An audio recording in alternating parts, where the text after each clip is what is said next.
Kinsay ginikanan nga nakagiane nga buslot ang kisame o niya ang pamaagi sa maestra. Iyang ipaamot ang mga estudyante tag 250 kada bata para ipa-repair sa eskwelahan. Kani ang iyang pangutana, insakto ba ni? Ang akong tubag, dili na gyud na insakto. Naa na sila'y budget kanang gitawag og MOOE.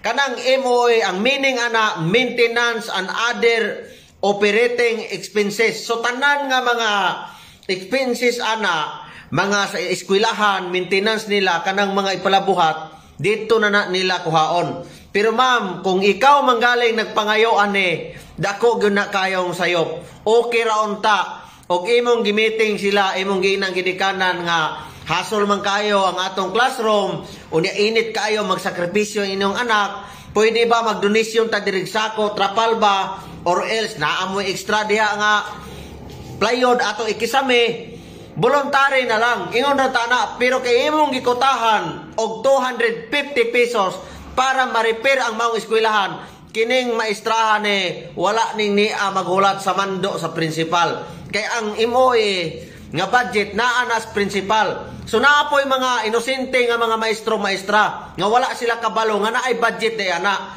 Kani moy ako maistorya ninyo nga dili na moy babag ang inyohang kisame para dili mo makatudlo sa mga estudyante.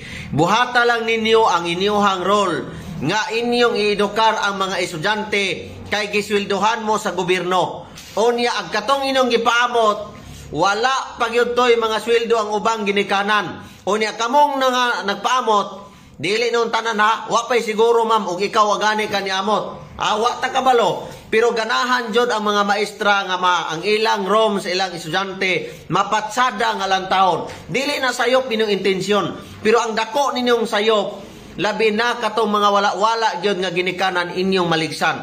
Dili lang bali sa mga ginikanan nga naagoy kaya nga makaamot, makakontribute. Kay kaya ra na nila katong na mga trabaho. Pero dili tanan ma'am nga nai-income matag adlaw. Ang uban gani ma'am, kanang ilang ipabalon silang anak, giutang na na, i-advance na silang amo. So pag abot sa sweldo, zero balance na, wa na'y madawat mo nang kaming mga nanarbaho gani, wa may magsalig sa sweldo, gasalig ra gani may og utang.